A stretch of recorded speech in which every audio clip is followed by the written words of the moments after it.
नमस्कार. The core अकॅडमीच्या YouTube चॅनलवर आपल्या सर्वांचं स्वागत. मी अमित डहाणे. आज आपण PSI सिलेक्ट झालेल्या 2023 मध्ये ज्याचा जनरलमधनं रँक 39वा आहे असा ऋषिकेश आकडे आपल्यासोबत आहे. आपण या ऋषिकेशचा प्रवास तुम्ही कदाचित काही दिवसांनी ऋषिकेशने स्वतःचा प्रवास म्हणजे पोलीस शिपाई ते PSI पदापर्यंतचा सिलेक्शन असं एक त्यांनी लेक्चर घेतलं होतं आपल्या यूट्यूबवर. जे विद्यार्थी आपल्या यूट्यूब चॅनलला जॉईन आहेत, फॉलो करतात, त्यांनी बघितलं पण असेल. पण मी त्याची आज एक मुलाखत घेतोय. मला जे काही मुलांचे प्रश्न येत राहतात, नवीन मुलं, काही लोकांनी अटेम्प्ट दिलेले असे पण विद्यार्थी आहेत. पण मला असं वाटतं की त्याच्या मार्गदर्शनाचा तुम्हाला प्रचंड उपयोग होईल असं मला वाटतं. पण आता कसं आहे, म्हणजे तो ॲज अजून टीचर म्हणून डेव्हलप झाला नाही. तो जस्ट आता सिलेक्ट झालेला आहे. तो तुम्हाला शिकवणार पण आहे. त्याचा मराठीतला स्कोर खूप स्ट्रॉंग आहे. मराठी आणि इंग्लिशचा स्कोर दोन्ही मेन्समध्ये, आणि ज्या मेन्समध्ये तो सिलेक्ट झाला आहे तिथला पण महाराष्ट्र भूगोल म्हणजे तो शिकू काही शकतो. मला माहिती आहे का, त्याने GSमध्ये आता प्रूफ केले आहे मार्क. तर हा ऋषिकेश तुम्हाला लेक्चरच्या माध्यमातून यूट्यूबवर भेटत राहील. पण आज आपण त्याचा प्रवास समजून घेऊया. त्याचा 21चा पहिला अटेम्प्ट आहे आणि 23च्या अटेम्प्टमध्ये तो सिलेक्ट झाला. 22ची त्याची पहिली मेन्स आहे. त्यात त्याचे स्कोर्स काय आहे. तर मला असं वाटतंय त्यांनी अभ्यासाची दिशा त्यांनी कशी ठरवली, तो अभ्यास तो कसा करत गेला आणि 2 अटेम्प्टमध्ये हे सिलेक्शनपर्यंत कसा पोचला, हे जास्त आपल्यासाठी महत्त्वाचं आहे. त्यांनी केलेला अभ्यास, त्याचा अनुभव आणि त्याच्या अभ्यासादरम्यान त्यांनी जे काही मी म्हणेल त्याने ॲप्लिकेशन बेस त्यांनी ज्या काही पद्धती वापरल्या, या पद्धती नवीन विद्यार्थ्यांना किंवा 1-2 अटेम्प्ट झालेल्या विद्यार्थ्यांना जास्त उपयुक्त होईल. म्हणून ऋषिकेशचा PSI पदाचं सिलेक्शन करण्यासाठी त्यांनी जी अभ्यासाची मेथड अवलंबली, ती मेथड आपण समजून घेऊया. सर, ही मुलाखत तुम्हाला नक्कीच त्यासाठी काय मिळेल, उपयुक्त होईल. नमस्कार ऋषिकेश. नमस्कार सर. स्वागत आहे तुझं कोर अकॅडमीच्या यूट्यूब चॅनलवर. मी जस्ट आता थोडंसं इंट्रोडक्शनमध्ये बोललो की ही मुलाखत कशासाठी. तू यश मिळवलं आहे, आता तू राज्यसेवेची मेन्स पण दिली आहे, त्यात पण स्कोर आहे. मला अपेक्षा त्यात पण तुझी पोस्ट निघेल. पण हा आपला मुलाखतचा एक उद्देश आहे. तू परवा पण लेक्चर घेतला आपल्या चॅनलला की जे मुलं सेल्फ स्टडी करतात आणि ज्या मुलांना अभ्यासामध्ये इम्प्रूव्हमेंट करायचं आहे पण फार प्रॅक्टिकली तो अप्रोच नसतो. आता मी स्वतः इतके वर्ष शिकवतोय, पण मला माहित आहे थेरॉटिकल होऊन जातं. कारण की आता मी एक्झाम देत नाही आहे. इकडला अँगल वेगळा आहे आणि जो स्वतः तिथं जाऊन करतो, तर त्या अँगलने आपण हा सगळा तुझा प्रवास समजून घेऊया, अभ्यास आणि या सगळ्या गोष्टी. पण काही तुझ्या पर्सनल गोष्टी, तुझा फॅमिली बॅकग्राऊंड, एज्युकेशन बॅकग्राऊंड, हे पण आपल्याला जाणून घ्यायचे आहे. तर मी ऋषिकेशची थोडक्यात ओळख करून देतो. ऋषिकेश हा FC कॉलेजचा 11वी-12वीतला विद्यार्थी आहे. आता FC कॉलेजचा विद्यार्थी म्हटल्यानंतर प्रत्येकांना असं वाटतं sir it's a bright student आणि FC काय, तर नाही. त्यांनी नंतर भारतीय विद्यापीठमधनं डिस्टन्स लर्निंग करून BA ऑनर्स घेतलेला आहे आणि मग BA ऑनर्स आणि मग BAची डिग्री घेऊन फक्त तो इमिजिएट या क्षेत्राकडे शिफ्ट झाला. आणि मग त्यांनी दुसऱ्या अटेम्प्टमध्ये 21चा त्याचा पहिला अटेम्प्ट होता, मी म्हणेल 23, तिसऱ्या अटेम्प्टमध्ये त्यांनी काय केलं, PSI ही पोस्ट काढली. हे लक्षात घ्या. तर आपण ऋषिकेशकडनं त्याचा नेमका PSI पदापर्यंतचा प्रवास, मार्गदर्शन ठरेल अभ्यासासाठी आपल्याला अशा पद्धतीने असते, त्याच्याकडनं आपण समजून घेऊया. तर ऋषिकेश, मला पहिला प्रश्न तर फार औपचारिक प्रश्न नाही आहे, पण मला थोडंसं तुला जाणून घ्यायला आवडेल की थोडक्यात तुझा फॅमिली बॅकग्राऊंड थोडा स्पष्ट कर. सर, मी मूळचा पुणे शहरातलाच आहे. शिवाजीनगर भागात एका चाळीत लहानाचा मोठा झाले. वडील 2021मध्ये घर सोडून निघून गेले. त्यानंतर त्यांचा पत्ता नाही आहे. आणि आईने खूप आम्हाला लहानपणापासून खूप जीव लावला, एनकरेज केलं सतत शिक्षणासाठी. मला 3 बहिणी आणि आम्ही अशी 4 आहोत. 4 देखभाल वगैरे सगळं जास्त करून आईनेच असं केलेलं आहे. ओके, बरोबर. म्हणजे बाबा गेल्यापासून म्हणजे फारच टफ, आणि मग त्यातनं तू यश काढलं. येस. 2021मध्ये वडील घर सोडून गेले आणि त्याच पिरियडमध्ये जवळजवळ मी प्रिपरेशनला स्टार्ट केली होती. माझा फर्स्ट अटेम्प्ट 6 सप्टेंबर 2021ला पहिली परीक्षा मी दिली, जी 2020च्या ॲडची होती. बरोबर. ठीक आहे. मला असं विचारायचं, तू म्हणतोय की तू 12वी परत म्हणजे फर्ग्युसन बंद केलं, तुझं मार्क पण चांगले 12वीचे, पण तू मग डिस्टन्स लर्निंग का ठरवलं आणि मग याला का केलं, म्हणजे तू रेग्युलर का नाही घेतलं? 11वी-12वी फर्ग्युसनमध्ये होतो. अर्थातच की अकॅडमिक्समध्ये चांगलं होतो आणि त्यानंतर इंजिनिअरिंग करण्याचं स्वप्न होतं. COEPमध्ये ॲडमिशन घ्यायचं होतं. 2दा सर मी 12वी दिली, म्हणजेच MST CT 2 रिपीट केली मी, की ह्या आशेने की मला COEP मिळेल. घराच्या जवळ खूप होतं आणि लहानपणापासून त्याच ग्राउंडवरती खेळत होतो क्रिकेट, त्यामुळं त्याचं अट्रॅक्शन होतं की COEP मिळायला पाहिजे. पण दुसऱ्यांदा पण प्रयत्न केल्यानंतर पण COEP मिळालं, पण ती ब्रांच मिळाली नाही, बायोमॉलिक्युल ब्रांच मिळाली, जी की एवढी अशी काही वरती वर्थिट नव्हती वाटत की त्यात जाऊन इंजिनिअरिंग करावं. तर नंतर VIT सिलेक्शन झालं मुंबईला. आई म्हणली पुण्यात सगळे शिकायला येतात, तू मुंबईला कुठे जातो शिकायला. तर मग तिथे इंजिनिअरिंगचा डोक्यातनं विषय काढून टाकला. खूप हताश झालो होतो. गॅप पण भरपूर निघून गेला होता. डिसिजन लवकर होत नव्हता की आता पुढे करायचं काय. पण खूप वेळ निघून गेल्यामुळं साधं BAला पण ॲडमिशन कुठल्या कॉलेजमध्ये होत नव्हतं. मग शेवटी डिस्टन्सला नाईलाज असतं मला घ्यावं लागलं ॲडमिशन, कारण परत आणखीन एक इयर वायाला जाणार होतं मला. मग ते टाळण्यासाठी मी डिस्टन्सला ॲडमिशन घेतलं आणि BA ऑनर्स त्यातून परस्यू केलं. आणि मग स्पर्धा परीक्षा कसं काय डोक्यात आलं मग? First year, second year, third year हे 3 वर्ष असं धाडस केलं होतं की डिस्टन्स एज्युकेशन होतं, जावं लागणार नाही कॉलेजला, काय नाही. तर मग कुठेतरी जॉब करायचा होता. मग जॉब करण्यापेक्षा स्वतःच कपड्याचं दुकान टाकूयात आणि एकदाची ते हाऊस फिटवून घेऊयात की बिझनेस क्षेत्राकडे जाण्याचा. पण दुकान पण चांगलं चालत होतं. पहिलं दुकान फेल झालं की लोकेशन व्यवस्थित नव्हती. त्यानंतर दुसरं दुकान टाकलं, ते चांगलं चालत होतं. पण ते म्हणतात ना की नियतीला काहीतरी वेगळंच अपेक्षित होतं. मग कोविड आला. कोविडमध्ये शॉपचं रेंट भरणं शक्य नाही झालं. मग शॉप बंद करावं लागलं ते. आणि ते शॉप बंद केल्यानंतर परत प्रश्नचिन्ह राहिला की आता पुढं करायचं काय. मग एकदा असंच घरी येताना बस स्टॉपवरती बघितलं की पोलीस शिपाईची ॲड होती तिथे. मग त्यांना कॉल लावला. सनस ग्राउंडपर्यंत पोहोचलो आणि तिथं ती 2019ची ॲड टार्गेट केली होती की पोलीस भरतीची, की आता म्हणलं पोलीस भरती लवकर होती, 6-7 महिन्यात लगेच जॉईनिंग मिळून जाते. मग घरी काहीतरी इन्कम देऊ शकतो मी, ह्या उद्देशाने मी प्रिपरेशन स्टार्ट केलं. पण नेमकी ती ॲड पण आधी लेखी होणार का आधी मैदानी चाचणी होणार यामुळे बराच काळ झाली नाही. 1-1.5 वर्ष ती ॲड झालीच नाही. मग मुलांच्या चर्चेतून पुढचा प्रवास कळत गेला मला की अरे PSIचा अभ्यास कर, तू ब्राईट आहेस, होईल वगैरे असं. मग त्यांच्या चर्चेतून मला असं लक्षात आलं की मी कंबाईनचा अभ्यास सुरुवात करायला पाहिजे. असं मी आज स्पर्धेकडे वळालो. बरोबर, अशी सुरुवात झाली. आता मला सांग नेमका म्हणजे आता 23ची तुझं सिलेक्शन आहे, 19ला तू म्हणतोय की मी जस्ट पोलीस भरतीची तयारी सुरू केली, त्यानंतर 20 आणि कोविड आला. पण नेमका मी कंबाईन म्हणतोय, कंबाईनच्या परीक्षेचा किंवा PSIचा तू अभ्यास स्टार्ट कधी केला? एक्झॅक्ट डिसेंबर 2020 मध्ये मी पूर्णपणे म्हणजे फुल टाइम प्रिपरेशन स्टार्ट केलं. तोपर्यंत मी फक्त आयडिया घेत होतो की प्रिपरेशन कसं करायचं, आणि तोपर्यंत शॉप पण सोबत चालवत होतो. तोपर्यंत शॉप बंद केलं नव्हतं. मग शॉप डिसेंबरच्या एंडपर्यंत शॉपमधनं मी पूर्ण मुक्त झालो. शॉपचं सगळं सामान वगैरे विकून वगैरे. आता नंतर फुल फ्लेजमध्ये डिसेंबर 2020 मध्ये मी अभ्यासाला सुरुवात केली. मग त्यानंतर पहिली प्री कुठल्या वर्षी दिली तू? पहिली प्री 6 सप्टेंबर 2021ला दिली, जी 2020ची ॲडची होती. बरोबर. आणि त्यात काय रिझल्ट होता? त्यात मला 53 मार्क मिळाले होते आणि 43च्या जवळपास कट ऑफ लागला होता. जवळजवळ 10 मार्काच्या लीडनी मी पूर्व परीक्षा पहिल्याच अटेम्प्टमध्ये पास झालो. ग्रेट. त्यानंतर मी तुम्हाला पण येऊन भेटलो होतो मेन्सची स्ट्रॅटर्जी काय असेल. एक्झॅक्ट आपण केलं होतं ते.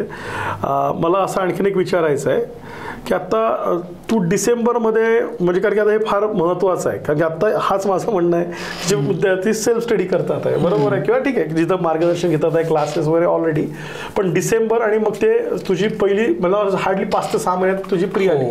7 महिने बरोबर ना. पण तुला काही आता रिकॉल करता येईल का नेमकं म्हणजे बेसिक प्रिपरेशन स्ट्रॅटेजी काय होती? म्हणजे ऍटलीस्ट तू स्टेट बोर्ड वाचले होते, म्हणजे नेसेसरी स्टेट बोर्ड वाचले होते का, रेफरन्स बुक वाचले होते का? म्हणजे आता मी प्रचंड प्रश्न एकत्र का आणतोय, मला 6 महिन्यात असं काय फोकस केलं की 53, कारण की त्यावेळेस 50 PSI खूप झाला असं आम्ही म्हणत होता. आता सध्या बदललाय, आता 62 काय नाही काय सगळं, पण तेव्हा 50 तरी म्हटल्यानंतर PSI मुलांसाठी ते टफच होतं. तर मग हे कसं केलं असं मला म्हणायचं 6 महिन्यात ते प्रीचा अभ्यास? सुरुवात तर स्टेट बोर्ड पासूनच केली होती आणि खूप कमी दिवसाचं टार्गेट दिलं होतं स्वतःला की अगदी 20-25 दिवसातच सगळे स्टेट बोर्ड जेवढे असतील रिक्वायर्ड तेवढे वाचून काढायला पाहिजे होते. मग स्टेट बोर्ड झाल्यानंतर रेफरन्स बुक स्टार्ट केले. बुक्सच्या बाबतीत मी खूप नंतर मला कळायला लागलं की काय वाचायला पाहिजे. आधी जे सजेस्ट झाले होते बुक्स ते खूप मोठे असे जास्त जाडीची पुस्तक अशी होती, त्यातनं नेमका डाटा कोणता घ्यायचा आणि काय वाचून काय रिमेंबराइज करायचंय हे इनिशियल स्टेजला खूप टफ गेलं मला. पण नंतर जसं की माझं बॅकग्राऊंड होतं की मी 2दा रिपीट केली होती JEE, MHT CET आणि NEET. त्यात मग मला ते थोडा आयडिया होती की MCQ बेस्ड एक्झाम असेल तर त्याला टार्गेट कसं केलं पाहिजे, की MCQला किती व्हॅल्यू असते, की MCQ कारण 99% मुलं फक्त वाचण्यावरच भर देत असतात आणि क्वेश्चनकडे त्यांचं खूप दुर्लक्ष जातं आणि त्यांचं असं असतं की पहिल्यांदा मी वाचून घेतो आणि नंतर मी क्वेश्चनकडे शिफ्ट होतो. पण मला ती स्टडीची मॅच्युरिटी आधीच आली होती 11वी-12वी मध्ये की वाचण्याला कमी महत्त्व आणि MCQsला जास्त महत्त्व दिलं पाहिजे. ऑब्व्हियसली ते माइंडमध्ये होतं, त्यामुळे इथं जास्त वेळ लागला नाही. 7-8 महिन्यामध्ये मी MCQs फोकस करून लवकर मला तो डाटा कोणता पाठ करायचा आहे हे उमजत गेलं आणि त्या माध्यमातून लवकर मी प्री क्वालिफाय झालो. बरोबर. म्हणजे मला असं म्हणायचं तुझ्या म्हणण्यात असं दिसतंय की कंटेंट प्लस MCQ हे एकदम डोक्यात क्लिअर असतं ना, आता आपल्याला MCQच्या आधारे रिक्वायरमेंट समजते आयोगाच्या वेळेस काय पाठ करायचं. बरोबर, तो अँगल काय. ग्रेट. पुढचा मला आता असा प्रश्न आहे की आता पहिल्याला मग तू 21ची मेन्स नाही झाली तुझी, बरोबर ना?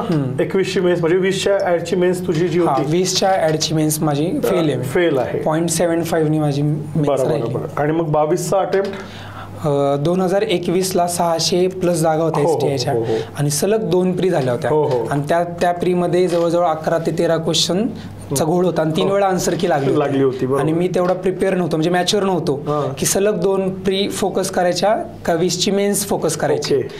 त्या गोंधळामध्ये 2021ची 26 फेब्रुवारी 2000 तेव्हा झालेली ती मेन्स मी फेल झालो. 22ला झाली, म्हणजे 2021ची एकमेव प्री कंबाईनची मी फेल झालेलो आहे. बरोबर. पण 22ची प्री निघाली, त्यात मेन्सला मला 158 स्कोर होता, जो की खूप ह्यूज स्कोर होता. तो जवळजवळ टॉप 25-30 मध्ये रँक येऊ शकली असती. बरोबर. मग त्यावेळेस काय झालं तुझं? त्यावेळेस मग मी राज्यसेवेच्या मेन्सला असल्यामुळं ग्राउंडवर तितकं फोकस केलं नाही. 60 मार्काचंच ग्राउंड होतं आणि तरी सुद्धा क्वालिफाय नाही झालो. असं वाटलं होतं की अभ्यासाचा ग्राफ माझा चढता आहे तर राज्यसेवेतनं होऊन जाईल. बरोबर. मग तो माझ्यासाठी खूप टफ फेज होता की 60 मार्काचं ग्राउंड सुद्धा निघलं नाही मला. बरोबर. आता मला 2 गोष्टी हे दिसतात आहे की जरी तुम्ही प्री पास झालेला आहात तर तुम्हाला मेन्स किंवा मग तुम्हाला एक एक्झाम डिसाईड करावं लागते, तरच ते जस्टिफाय होऊ शकतं. दोन्ही याच्यावरती पाय ठेवून चालला तर तुम्ही आढळणारच. बरोबर. आणि हे एकदा नाही, माझ्याबरोबर 2दा झाले. बरोबर. तू मागे म्हणजे तू कोविडचा उल्लेख केला होता बघ. आता एक्झाम म्हणजे प्रिपरेशन वॉटवर तू जरी पोलीस भरतीचं प्रिपरेशन स्टार्ट केलं, तिथे पोलीस भरतीलाही प्रिपरेशन लागतात. कुठलीच परीक्षा विदाउट प्रिपरेशन होऊ शकत नाही. मग मध्ये कोविडचा काळ आला, सगळं बंद झालं, सगळे सोर्सेस थांबले. मग अशा वेळेस कसं प्रिपरेशन केलं? ॲक्च्युली मी शिवाजीनगर म्हणलं तर शहराचा सेंटर कोर पार्टच येतो आणि कोविडच्या दरम्यान तिथं खूप वातावरण भयावह होतं. आमच्या चाळीत, माझ्या घरात, स्वतः वरती खाली सगळीकडे असे खूप कॅज्युअलिटी म्हणजे खूप डेथ होत होत्या. त्यामध्ये अशी भीतीदायक परिस्थिती होती की अभ्यासाचा विचार करणं म्हणजे शक्यच नव्हतं की अगदी आजूबाजूचेच आपले जवळचेच दगावत आहेत त्या पिरियडमध्ये. तर मग सुरुवातीचे 2-4 महिने तर काहीच कळालं नाही की काय, म्हणजे सर्वायवल हाच मोठा टास्क समोर होता. जसं नंतर थोडं ओसरत गेलं तसं मग मित्रांवरती कॉलवरती बोलून त्यांच्याशी डिस्कशन करून एकमेकाला क्वेश्चन विचारून की एकमेकाला छोटे टार्गेट देऊन असं कसं जिवंत ठेवला अभ्यास. बरोबर. म्हणजे थोडा वेळ काढला कनेक्ट होईस तर. बरोबर. आता मला सांग, तू राज्यसेवा यावर्षी पण स्कोर तुझा चांगलेला आहे. मला तर अपेक्षा आहे की म्हणजे कन्फर्मेशन करायचं 100% क्लास 2 तुझी बसते असं माझं म्हणजे हे दिसते परसेप्शन. Let's see. आता ते काही फार आपण ते एक्झॅक्ट लावू शकत नाही, पण मला सांग मग तुझी ड्रीम पोस्ट काय? म्हणजे तुला युनिफॉर्म सर्व्हिसेस पाहिजे की मग दुसऱ्या सर्व्हिसेस ज्या आता MPSCत पण बऱ्याच अवेलेबल आहेत, किंवा मग कसं तुझं काय आहे डोक्यात? ऑब्व्हियसली सर, मला युनिफॉर्म सर्व्हिसचं खूप क्रेज आहे. बरं. एक असं वाटतं की माझी जी पर्सनॅलिटी आहे ती त्या युनिफॉर्म सर्व्हिसेसला मॅच होती. दुसरं असं वाटतं की युनिफॉर्म सर्व्हिसेसमध्ये जे चॅलेंजेस येतात किंवा मग तो डेस्क जॉब असेल तर खूप मोनोटोनस होऊन जातो आणि जर फील्ड वर्क असेल तर रोज येणारे नवीन चॅलेंजेस असतात, त्यांना आपण फेस करतो. त्यातून सेल्फ डेव्हलपमेंटला खूप इम्प्रूव्हमेंट असतो. त्यातून मला असं वाटतं की अशी कुठली तरी पोस्ट घ्यायची जेणेकरून कंटिन्युअस माझं सेल्फ डेव्हलपमेंट होत राहील आणि नवीन चॅलेंजेसला मी फेस करत राहू आणि जेणेकरून मोनोटोनस लाईफ होणार नाही. म्हणजे मला बोर नाही वाटलं पाहिजे जॉब करताना. आणि मला पॅशन आहे, फील्ड वर्क आवडतो, त्याच्यामुळं राज्यसेवेत पण मी तीच पोस्ट प्रेफरन्स देणार आहे की ज्यात युनिफॉर्म सर्व्हिस असेल. मला अजून त्या प्रिपरेशनबद्दल थोडंसं मी इथं एक हे काढून ठेवलं आहे की आत्ता तू म्हटलं की ठीक आहे, तुला हे लक्षात आलं की आपण फोकस व्हायला पाहिजे. राज्यसेवा आणि मग PSI नाही झालं, राज्यसेवानी झालं, ती मेन्स दिली पण PSI पण नाही झालं. मग आता जी तू सिलेक्ट झाला बरोबर ना, ते आणि ज्या तू फेल झाला यातलं नेमकं प्रिपरेशन स्ट्रॅटेजीवरलं डिफरन्स सांगू शकशील किंवा काय कमी पडलं किंवा काय योग्य ठरलं? 6 सप्टेंबर 2021ला पहिली प्री दिली आणि त्याची जी मेन्स होती ती 2021च्या ॲडच्या नंतरनं त्याची मेन्स झाली. मग त्या मेन्समधला आणि ज्यात मी सिलेक्शन व्हायचे चान्सेस 99% होते की 2022ची मेन्स ज्यात मला 158 स्कोर होता. जर मी स्टडीच्या मॅच्युरिटी वाईज म्हटलं तर ह्या दोघांमधला गॅप 1-1.5 वर्षाचा गॅप असेल की फेलवाल्या आणि सिलेक्शनवाल्यामध्ये. तर एका 1.5 वर्षामध्ये असे काय चेंजेस झाले माझ्यात. तर मला स्टडीला तेवढी मॅच्युरिटी आली होती की ॲक्युरेसी त्या प्रेशरमध्ये कशी हँडल करायची. तर डाटा तो सगळ्यांचा पाठ असतो बऱ्यापैकी. त्यानंतरनं भरपूर रिसोर्सेस पण सेम असतात. पण मला जे जमलं ते की परीक्षा देऊन मला लक्षात आलं की अरे मी ते हे होऊ शकतो इझिली. कारण बऱ्याच वेळा असं झालं होतं की प्रत्येक प्री मी क्वालिफाय होत होतो. मेन्समध्ये मी अगदी जवळ जाऊन ठेपलो होतो की 0.75नीच माझं राहिलं होतं. तर तो स्टडीमधला जो ग्रोथ होता तो मला दिसत होता, मला नोट होत होता की अरे हा जवळ जातोय मी. त्याच्यामुळे तो प्लस पॉझिटिव्ह पॉईंटमध्ये मी घेतलं त्याला की हा मी आणखीन थोडा कस लावला तर ते चेंज नक्की होणार आहे. मग मी माझ्या वीक पॉईंटवरती काम करायला चालू केलं. जसं की माझ्या पहिल्या प्रीमध्ये मला 2.5 म्हणजे 2.5 मार्क फक्त मॅथ्स रिझनिंगवरती होते. मग नंतर मी त्यावरती काम केलं की मला का असे मार्क येतात. तर मला लक्षात आलं की एका तासामध्ये ते गणित जुळणं लय अवघड आहे, मॅथ्स रिझनिंगचं आणि GSचं. मग त्यावरती मी काम केलं की मॅथ्स रिझनिंगवरचे खूप क्वेश्चन सॉल्व्ह केले, त्याची प्रॅक्टिस केली. टाईम लिमिटमध्ये मी प्रॅक्टिस केली. त्यानंतर मी करंटला खूप म्हणजे इतका अस्थिर डाटा आणि इतका वास्ट डाटा आहे. त्यानंतर त्यात वाचायचं काय नेमकं, लक्षात काय ठेवायचं नेमकं, ते एक्स्ट्रॅक्ट केलं मटेरियल आणि असं एकदम शॉर्ट नोट्समध्ये कन्वर्ट केलं त्याला आणि फक्त त्यालाच रिपिटेटिव्हली वाचत गेलो. मग आणि सायन्सचं पण सेम.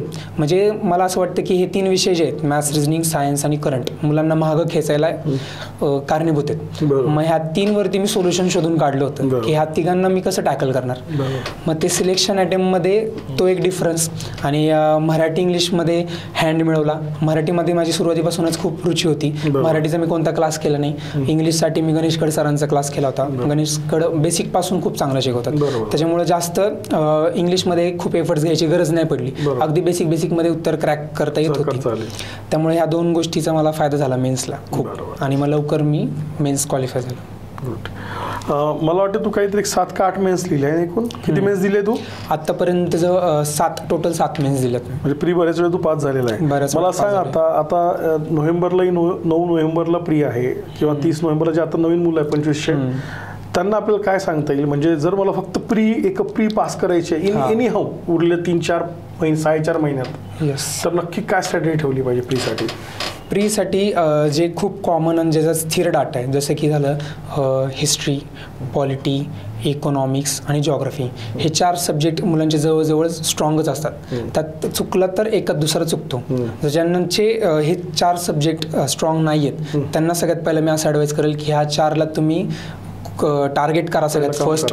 ज्यांचं काहीच नाही त्यांनी सगळ्यात पहिले ह्या 4 सब्जेक्टला टार्गेट करा. ह्यांचे PYQs टार्गेट करा.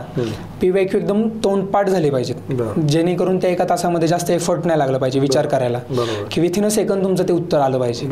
PYQs आणि सगळ्यात महत्त्वाचं चुकतं काय मुलांचं, पहिलं तर मुलांचं हेच चुकतं की वाचण्यावर 99% भर असतो, PYQs वरती भर नसतो. आणि दुसरा असा एक ट्रेंड आहे की जे पण ऑफिसर्स आहेत ते सगळे असे सांगतात की PYQ करा. पण एक्झॅक्टली PYQ करायचं काय ते मी आज तुम्हाला सांगतो. PYQ मार्केटमध्ये जे बुक्स अवेलेबल आहेत ते टॉपिक वाईज अवेलेबल आहेत आणि मग सगळी मुलं काय करतात ते पुस्तक आणतात, त्याचं सेग्रिगेशन करतात, सब्जेक्ट वाईज त्यांचं बाइंड करून घेतात आणि ते रेफर करत बसतात. पण आणि पेपरमध्ये येताना 1 तासामध्ये काय होतं सगळे सब्जेक्ट एकसाथ येतात आणि मग तो गोंधळ उडतो की सगळे सब्जेक्ट एकसाथ आल्यामुळं कळतच नाही की नेमकं काय चाललंय आणि गोंधळ उडाल्यामुळं प्रॅक्टिस नसल्यामुळं त्यांचा गेम होतो. पण तेच तुम्ही टॉपिक वाईज न करता डायरेक्ट आयोगाचा क्वेश्चन पेपर घेतला आणि डायरेक्ट आयोगाचा क्वेश्चन पेपर OMR वरती सॉल्व्ह केला, तुम्ही ही जर प्रॅक्टिस ठेवली तर तुम्ही प्री लवकर क्वालिफाय होचाल. कारण तो एका तासामध्ये तुमचा सगळा सिलेबस डोळ्याखालनं जातो.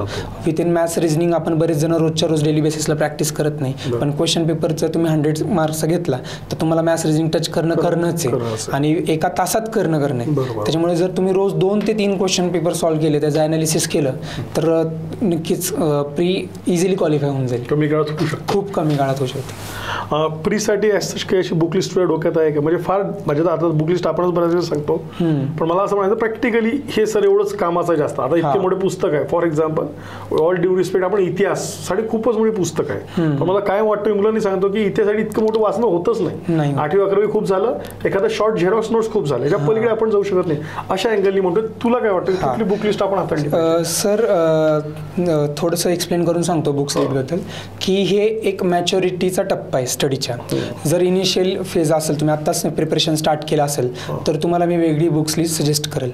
थोडं तुम्हाला आणखीन डेव्हलप म्हणजे स्टडीमध्ये तुम्ही थोडं मॅच्युअर झाला असाल, की भरपूर तुम्ही रेफरन्सेस वाचलेत, 1-2 बुक्स वाचलेत, त्यानंतर मी तुम्हाला बुक्स शिफ्ट करायला हवं तुमचे. आणि मग एक्झामच्या पिरियडमध्ये तर तुम्ही कुठलंच रेफरन्स बुक न वाचता डायरेक्ट नोट्स वाचल्या पाहिजे. तर अशी माझी बुक्स लिस्ट मी चेंज करत गेलो आणि मला लक्षात आलं ओव्हर द पिरियड की ही स्ट्रॅटर्जी वापरल्यामुळे मला आउटपुट जास्त मिळायला लागला. फॉर एक्झाम्पल एक एक्झाम्पल देतो की बरेच मुलं असं सजेस्ट करतात की लक्ष्मीकांत पॉलिटीसाठी वाचलं पाहिजे. तर जर मी नवीन आहे आणि आत्ताच मी उतरलोय, तर मी लक्ष्मीकांत नक्की एकदा वाचलं पाहिजे. त्यानंतर मला सेकंड किंवा थर्ड रिडिंगसाठी रंजन कोळंबे सफिशियंट आहे. आणि जर रंजन कोळंबे मी भरपूर वेळा वाचले, तर एक्झामच्या पिरियडमध्ये मला त्या आठवड्यामध्ये काय वाचलं पाहिजे, मग त्याच सरांचे नोट्स आहेत 101 पेजेसच्या, त्याच वाचल्या पाहिजेत. म्हणजे जसं जसं एक्झाम जवळ येईल तसं तसं तुमच्याकडं शॉर्ट गोष्टी पाहिजेत आणि त्याच्या मल्टिपल रिव्हिजन पाहिजे. आणि असंच केलं तरच लवकर आपल्याला सक्सेस मिळू शकते. म्हणजे माझं मत वैयक्तिक. बरोबर, नाही बरोबर आहे. तू शेवटी यश मिळवलंय, तुझं ते मत आहे म्हणून तू आपल्याला आता लक्षात आणून द्यायचं मुलांच्या हे वेज आहे. कारण की शेवटी आता परत सांग, तुम्ही क्लास म्हणून स्टॅटिक होतं बोलणं आमचं, इट्स अ व्हेरी प्रॅक्टिकल. तू रिझल्ट काढलेला आहे, त्या आपलं झालेलं आहे तसं. आणि बरेच माझे विद्यार्थी मित्र आहेत की मला विचारतात की कसं रे तू कसं केलंस. मग मी त्यांना सांगतो की तुम्ही लक्ष्मीकांत वाचन बसता, त्याला म्हणजे जवळजवळ ते बुक संपायला वाचून 20-25 दिवस लागतात एकदा वाचायला. आणि त्याच जागी सरांच्या नोट्स घेऊन आलो आपण तर एका दिवसात पण वाचून होतं. आणि त्याला जर रिपीट दिलं तर सिली मिस्टेक व्हायचं टाळलं जातं. आणि क्वेश्चन बेसिकच आहेत, त्या एक 8-9 क्वेश्चन ते एवढे इझी असतात की कोणीही टॅकल करू शकतो. आणि त्या 1-2 क्वेश्चनच्या मागे लागण्यापेक्षा आपण 8वर फोकस केलं पाहिजे. मला नेक्स्ट क्वेश्चन तुझ्या मेन्सबद्दल विचारायचं. तुला मुख्य परीक्षेत मराठी इंग्लिशला तू दोन्ही एक्झाम मेन्समध्ये चांगला स्कोर केलेला आहे, खूप चांगला. म्हणजे दॅट इज तो स्कोर म्हणजे सिलेक्शनच आहे असं मी म्हणतो. आपल्या टार्गेटपर्यंत आपण पोहोचतो अबव 80.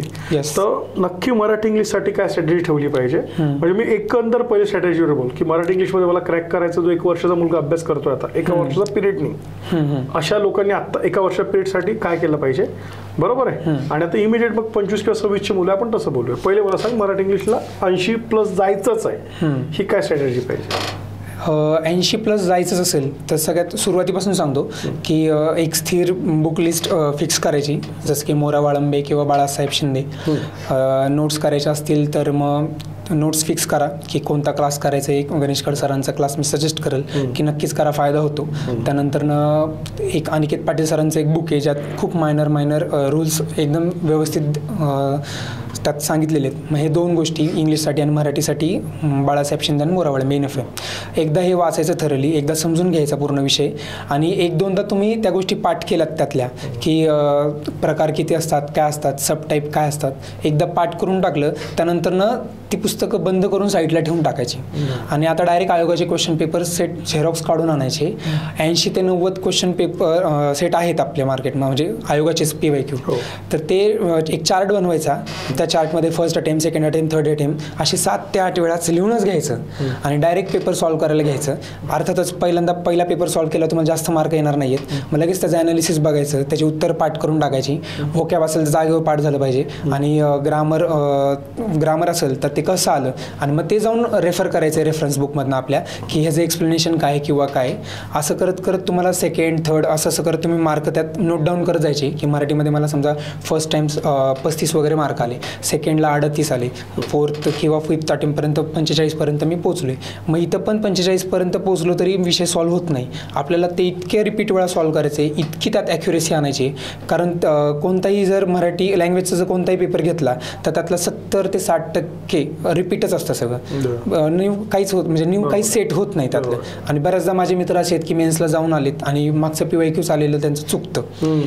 आणि मराठी आणि इंग्लिशमध्ये एवढे म्हणजे सब रूल्स एवढे असतात, सब टाईप एवढे असतात, इतका सगळा प्रचंड मोठा डाटा असतो ना, लक्षात ठेवणं कठीण होतं. आणि एका तासामध्ये ते सगळं रिकॉल होणं, आयडेंटिफाय होणं, इरर लक्षात येणं, त्यानंतर कोणता तो टॉपिक आहे, कशावर क्वेश्चन सेट झाला आहे तेच कळत नाही. मग हे सगळं कळणार कसं आहे? रिपिटेटिव्हली आपण जर तो पेपर सॉल्व्ह करत राहिलो आणि जवळजवळ 41 क्वेश्चन पेपर तुम्ही 5 ते 6 वेळा सॉल्व्ह केले, म्हणजे आता ग्रुप सीची मुख्य पण आहे, अजून बराच वेळ आहे. जर रोज 2 ते 3 क्वेश्चन पेपर तुम्ही सॉल्व्ह केले, आयोगाचे क्वेश्चन पेपर थेट घ्यायचे आणि सॉल्व्ह करायचे आणि त्यात इम्प्रूव्हमेंट आणायची डेली बेसिसवरती ॲनालिसिस करायचं, तर 100% याचा फायदा होतो.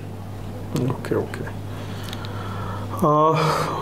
मला नेक्स्ट क्वेश्चन आहे तुझ्यासाठी. आता 2-3 बरेच तू एक्सप्लेन केलेलेच आहे, पण आणखी मला 2 स्पेसिफिक क्वेश्चन 2-3 विचारावं लागतं. एक तर जे रिपीटेड स्टुडंट आहे, थोड्या मार्कांनी फ्री गेलेली आहे, म्हणजे एफर्ट्स चांगले घेतले, इनपुट आहे, पण आता काय असू शकतो, काही गोष्टी सब्जेक्टिव्ह आहे, एक्झाम हॉल तो 1 तास, काही थोडंसं हे होतं आणि थोडं एकदम मार्जिनल कॉल आहे, पण एफर्ट्स त्यांनीचे जेन्युन आहे. अशा विद्यार्थ्यांना आता इम्प्रूव्हमेंट अटेम्प्ट म्हणून त्यांनी काय केलं पाहिजे? इम्प्रूव्हमेंट अटेम्प्ट म्हणजे खूप तुम्हाला एकदम बेसिक गोष्टीवरती काम करणे. कारण मी बघतो की जे फेल होतात मेन्स, मग त्यांना मी विचारतो असं संवाद साधल्यानंतर ना, की नेमकं म्हणजे तू काय मराठीमध्ये तू काय केलं होतं. तर बरेच विद्यार्थी म्हणतात की हा मी हे टॉपिक प्रयोग केलता, समास केलता, हे केलं ते केलं, म्हणजे जे मुख्य महत्त्वाचे त्यांना टॉपिक वाटतात ते त्यावरती असतात. आणि मग नंतर मी त्यांना क्वेश्चन विचारतो की तू विरामचिन्ह केली होतीस का? मग त्यांचं असतं नाही, तो छोटा टॉपिक आहे, मग तू अलंकार केले होतेस का? नाही रे, ते लई मी वाचणं स्किप करून टाकलं ते. मग शब्दशक्ती केली होती का? मग ते पोर्तुगीज शब्द आहेत, ते शब्द तू पाठ केले होते का? त्यांना तू किती टाईम दिला होता किंवा ते किती तू घेतलं होतं? मग बऱ्याचदा असं होतं की एकदम 3ऱ्या स्टेपपर्यंत खाली उतरून ते त्याला व्हॅल्यू देत नाही तेवढे छोट्या टॉपिक्सला, किंवा पाठांतरावर जास्त भर देत नाही की अरे हे खूपच आहे, मग ते मी स्किप मारतो हे. मग हे असं करतात, मग जेणेकरून मग त्यांचे मार्क पण मराठीमध्ये जिथं 48-47 मुलांना मार्क पडतात, तर ह्या मुलांना काय होते 41-42 असे मार्क पडतात. मग हेच मेन्सला एक मार्क खूप महत्त्वाचा असतो. मग इंग्लिशच्या बाबतीत पण ते असं करतात की जे टॉपिक त्यांना जड वाटतात, क्लॉज वगैरे सारखा टॉपिक राहिला तर ते डायरेक्ट स्किप मारून टाकतात किंवा मग त्याच्यावरती जास्त काम करत नाही.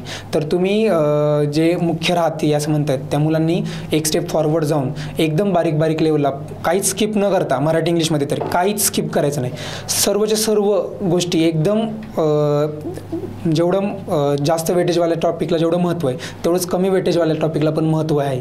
असं करून जर केलं तर, कारण त्या पेपरमध्ये सर आउट ऑफ पण मार्क पडू शकतात मुलांना, त्यात तेवढं पोटेन्शियल आहे, पण मुलं तेवढं तिथं टाईम देत नाही किंवा इन्व्हेस्ट करत नाही. मुख्याला गेलं तर मुलं काय करतात 50-50च असतं की GS1 आणि पेपर 1 दोघांना आपण 50-50%, पण तिथं 70-30 किंवा 60-40 असं करायला काहीच हरकत नाही. जास्त जिथनं आउटपुट येते तिथं इनपुट द्यायला काहीच गैर नाही आहे. आणि आपण असं पण प्रीचा अभ्यास करताना GS बरंच वेळा वाचलेलं असतं, त्याच्यामुळे मेन्सला जाऊन असं वेगळं विशेष करायची काहीच गरज नाही आहे. आपण सिलेक्टिव्ह डाटा त्यातला GSचा केला आणि मराठी इंग्लिशला खूप जास्त व्हॅल्यू दिली तर 85-86% स्कोर जाऊ शकतो. आणखी एक आता मला विचारायचं आहे की स्टडीतलं फोकस आणि कन्सिस्टन्सी कशी डेव्हलप करत जायची, म्हणजे तू कशी केली होती, जेणेकरून आता कसं असतं ही परीक्षा जशी आहे की 1, 2, 3 माझं म्हणणं आहे की 3 अटेम्प्टमध्ये सिलेक्ट होऊ शकतो 100%. पहिला अटेम्प्ट चुकला, दुसऱ्या अटेम्प्टमध्ये प्री तरी पास झालाच पाहिजे. आणि कंबाईनमध्ये तेवढं नाही आहे बरं, फक्त काय तुमची एक तुम्हाला आहे का ते प्रेशर 1 तास चॅलेंजिंगच आहे. राज्यसेवेच्या चॅलेंजिंग काय आहे 1 तासात बरोबर ना. पण तर मग एक कन्सिस्टन्सी आहे, मुलं टेम्पो येतो जातो, जागा आल्या जागा गेल्या, ऍड आली ऍड नाही आली, हे आता MPSCचं ते आपण MPSC म्हटल्यानंतर या गोष्टी कन्सिडर करायला पाहिजे. पण त्यात कन्सिस्टन्सी आणि फोकस कसा डेव्हलप करायचं त्याच्याबद्दल काय सांगता येईल? सर एकच वाक्य बोलतो, खरं तर ही स्पर्धा परीक्षा क्रॅक करण्यासाठी कन्सिस्टन्सी इज अ की ऑफ गेम आहे. म्हणजे ज्यात कन्सिस्टन्सी आहे म्हणजे हुशार असण्याची इथं गरजच नाही.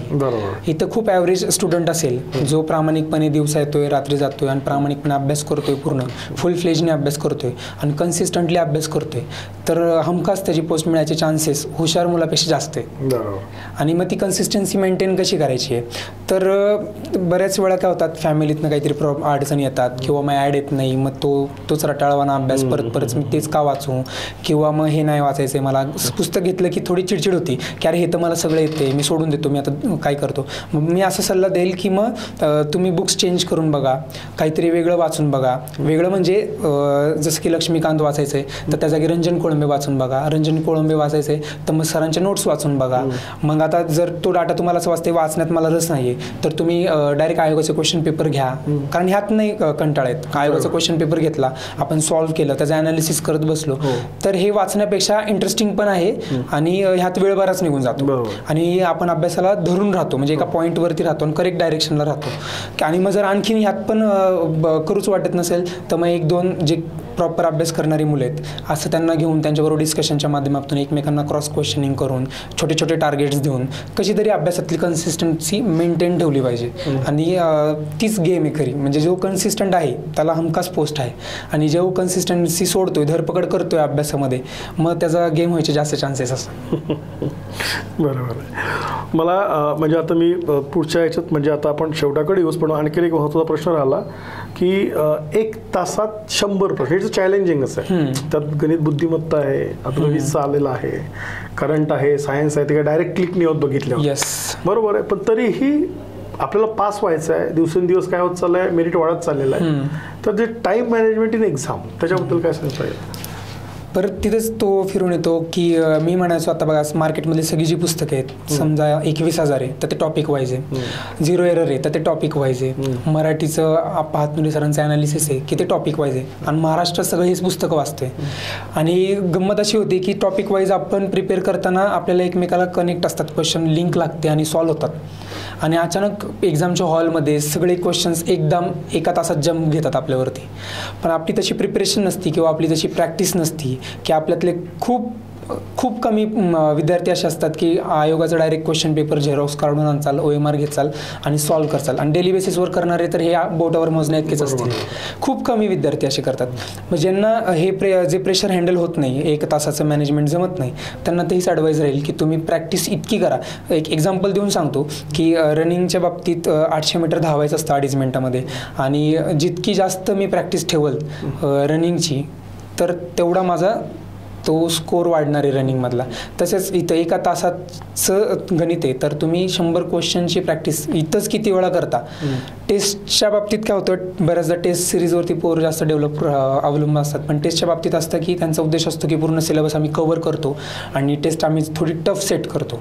पण आयोग आणि टेस्ट सिरीजांचं सेट करणाऱ्यांचं बऱ्याचदा असं असतं की पॉझिटिव्ह अँगलनी सेट होत नाहीत क्वेश्चन, म्हणजे दोन्ही बरोबर किंवा ऑल ऑफ द अबाऊ असे सेट होत नाहीत टेस्टला. टेस्टला बरंच काहीतरी एक मुद्दाम काढलं जातं स्टेटमेंट बाजूला, काहीतरी शब्द फिरव. त्यामुळे जर आयोगाच्या क्वेश्चन पेपरला तुम्ही स्ट्रिक्ट राहिलात आणि त्याचीच खूप जास्त प्रॅक्टिस केली, मग तिथं विथिन सेकंद तुम्हाला ते उत्तर क्लिक होणार आहे आणि त्या 1 तासाचं प्रेशर तुमचं खूप कमी होऊन जातं.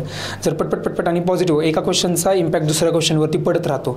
जर सलग 7-8 क्वेश्चन तुम्हाला असं वाटलं की अरे मी ते हे वाचलं होतं आणि पाठ आहे माझं हे, तर तो तुमचा कॉन्फिडन्स बिल्ड होतो आणि तो न येणारे क्वेश्चन्स पण त्यावेळी मग यायला लागतात आणि तुमचा हात अचानक त्या क्वेश्चनच्या उत्तराकडं अगदी सहजपणे जातो. आणि बरेच क्वेश्चन माझ्याबरोबर असं बरेचदा झाले की उत्तरं वगैरे माहीत नसतात, तरी बऱ्याचदा असं आयोगाचा फॉर्मॅट फक्त माहिती असल्यामुळे की आयोग हे उत्तर द्यायचं आयोगाचा कला आहे, तर माझी अशी बरेच उत्तरं बरोबर येऊन जातात. पण ते जर पॅटर्न स्थिर असतो आयोगाचा, तो जर तुम्ही म्हणजे क्वेश्चनला जर तुम्ही जास्त टाईम दिलात तर ते तुम्हाला कळणार आहे, तुम्हाला उमजणार आहेत त्या गोष्टी की अरे हा हे असं पण आहे, असं पण आहे. ओके. पण मी तो टेस्ट सिरीजचा प्रश्न विचारणारच होता, पण तू सांगितलं की टेस्ट सिरीजचं महत्त्व म्हणजे जास्त बरोबर आहे, कारण की काय असतं क्लास असेल सर असेल त्याला सगळं कव्हर करून टाकायचं. आयोग नसतं, आयोगाची एक स्टँडर्ड मेथड आहे प्रश्न काढायची, आणि आयोगाची सर मी पण म्हणत असतो की ते क्लासेसला नाही येऊ शकत. मग आपल्याला फक्त काय त्याचं टाइम मॅनेजमेंट आपण टाइम प्रेशर हँडल करतो का, त्यासाठी 2-3 टेस्ट सोडवले, पण जास्त भर तू म्हणतो आयोगाच्याच क्वेश्चन पेपर ते सगळे सोडवले पाहिजे, वारंवार सोडवले पाहिजे. कारण मार्केटमध्ये जी बुक्स अवेलेबल आहेत ना त्यांनी सिलेक्टिव्ह क्वेश्चन्स आयोगाचे उचललेले असतात, सगळे नाही उचलले, सगळे नसतात उचललेले. आणि त्यातही काय त्यांच्या आन्सर की खालीच असतात. मला पण माझा विरोध असतो, कारण की आन्सर की खाली असल्यानंतर ती नजर जातेच, ब्रेनवरती प्रेशर येते, रिकॉल होत नाही. करेक्ट. गुड.